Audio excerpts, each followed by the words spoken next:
ఇప్పుడు బయటకు వస్తున్నాడు. ఉల్లిపాయల గురించి, ఉల్లిపాయ ధరల గురించి చంద్రబాబు నాయుడు గారు మొన్నటి నుంచే రివ్యూ చేస్తున్నారు. క్వింటాల్కి 1200 రూపాయలు మద్దతు ధర ఇచ్చి కొనుగోలు చేయండి అని చెప్పిన తర్వాతే ఈ మహాన్మాడు గుర్తొచ్చినట్టుంది. ఉల్లిపాయ బంగాళదుంపల మధ్య తేడా తెలియదురా స్వామి, తేడా తెలీదు. ఈరోజు వచ్చి హెరిటేజ్ స్టోర్ అన్నాడు. అయ్యా జగన్ గారు, స్టోర్లు అమ్మేసి 8 సంవత్సరాలు అయింది. 8 సంవత్సరాలు అయిపోయింది.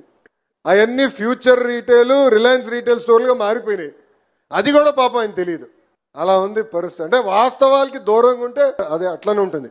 అందుకే వాస్తవాల దగ్గర ఉండాలా, ప్రజల సమస్యలు తెలుసుకోవాలా, ప్రజలతో మమేక్యం అవ్వాలా. ఈరోజు పులివెందుల ఎమ్మెల్యే గారు కొన్ని విషయాలు మాట్లాడారు. అబ్బా, చాలా రోజుల తర్వాత పులివెందుల ప్రజలు గుర్తొచ్చారు. ఇంకే చాలా మంది అడిగారు నన్ను, చంద్రబాబు నాయుడు గారు బయటికి రావాలంటే గేట్కి తాళి కట్టారు.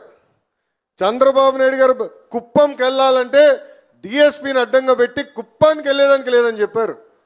ఒక్క వ్యక్తిని పరామర్శించేదానికి వెళ్ళి ఏకంగా 2 చంపొచ్చాడు. అబ్బాయి, ఒకరినేమో అంబులెన్స్లో చంపారు, ఇంకొకరేమో పబ్లిక్ మీటింగ్లో ఊపిరాడిగా చనిపోయాడు. జెడ్పీటీసీ గురించి ఏం చెప్పాలి? డిపాజిటే రాని పరిస్థితి. పులివెందల్లో స్వేచ్ఛగా ఎన్నికలు జరిగితే అందరం కష్టపడితే జగన్ అనే వ్యక్తి గెలిచే స్థితి ఉండదు. అది దయచేసి మనందరం గుర్తుపెట్టుకోవాలి. కష్టపడాలి, ప్రజల దగ్గరికి వెళ్ళాలి, ప్రజలతో మనం మమేక్యం అవ్వాలి.